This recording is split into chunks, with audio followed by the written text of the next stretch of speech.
The panic started before the final whistle even arrived. Brazil won the game. Brazil scored 3 goals. Brazil walked away with 3 points. And somehow none of that mattered, because in the 40th minute, one player reached for the back of his leg, looked down, and immediately knew something was wrong. No contact, no collision, no tackle, just a sudden stop.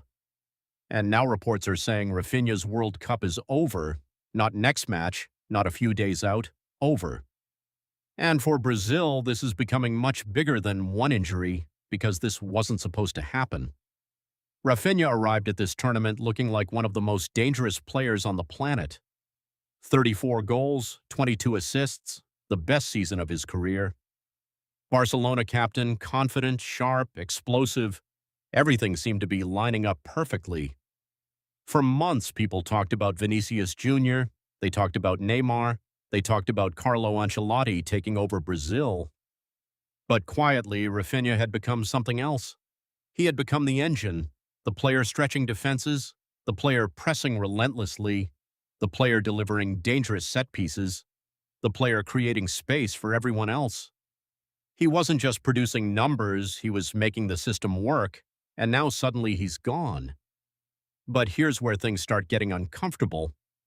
Because this apparently wasn't some random injury, reports say this is a relapse, the same hamstring, the same problem, the same leg that already kept him out for 5 weeks earlier this spring.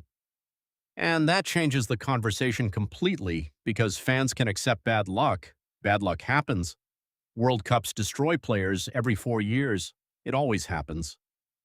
One awkward tackle, one unlucky moment, one terrible landing. But this wasn't that. This was a non-contact injury.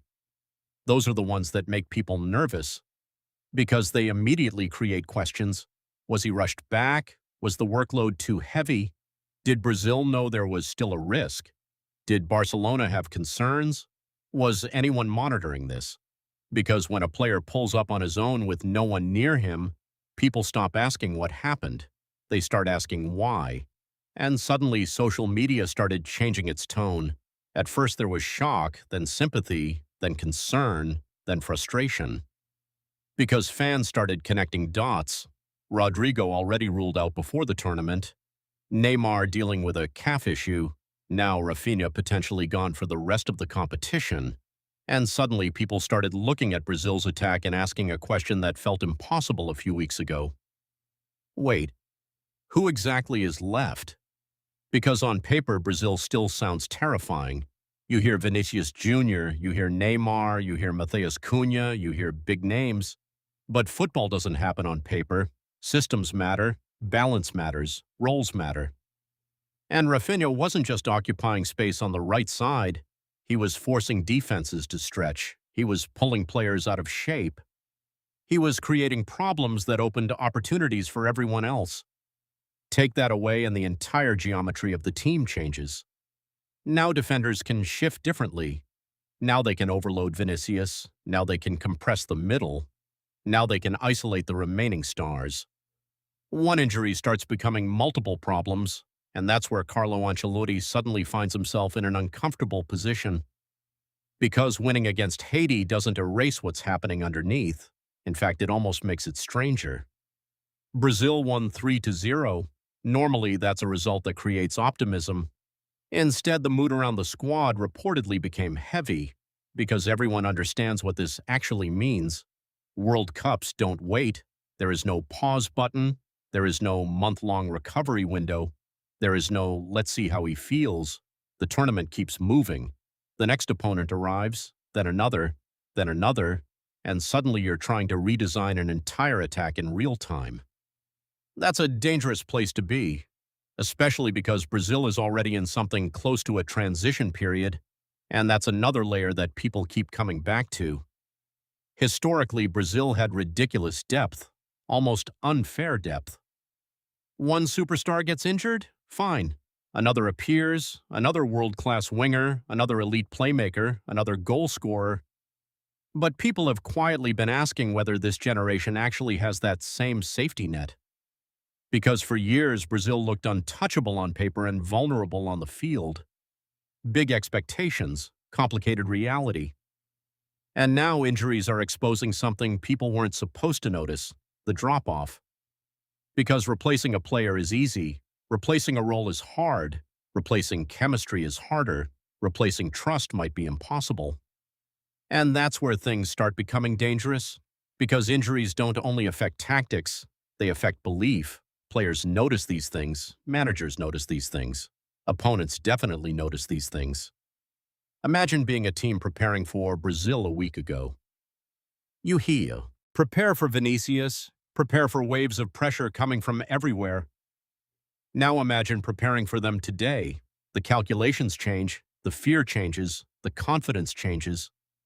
Suddenly teams start thinking something they weren't thinking before. Maybe Brazil can be contained. Maybe Brazil can be frustrated. Maybe Brazil can be stopped. And once that thought enters a tournament, it's difficult to remove. Of course, there is a counter-argument here. Brazil still has talent most countries would dream of having. Vinícius Jr. can change games by himself. Neymar could still return. Ancelotti is one of the most successful managers football has ever seen. You could argue this is just panic. You could argue people are overreacting. Maybe they're right. Maybe Brazil adjusts. Maybe another player suddenly explodes onto the stage. Maybe this becomes one of those stories where adversity creates something stronger. But the reason people remain uneasy is because none of the core questions have disappeared. They've multiplied. How serious was the original hamstring issue? Could this have been prevented? How much pressure is now falling onto Vinícius? How healthy is Neymar really? How many more problems are hiding underneath the surface? Because that's the thing with tournaments. Sometimes they don't collapse in one moment. Sometimes they crack slowly. One injury, then another, then another. A missing player becomes tactical stress. Tactical stress becomes pressure. Pressure becomes doubt. Doubt becomes panic. And by the time everyone notices it happening, the damage is already done. Brazil came into this World Cup chasing a 6th title. That was the expectation. That was the mission. Now suddenly the conversation sounds different. Now people aren't asking whether Brazil can win the World Cup. They're asking whether Brazil can survive what keeps happening to them. And those are two very different questions, because one player grabbed the back of his leg in the 40th minute. And now an entire country's expectations suddenly feel much more fragile than anyone expected.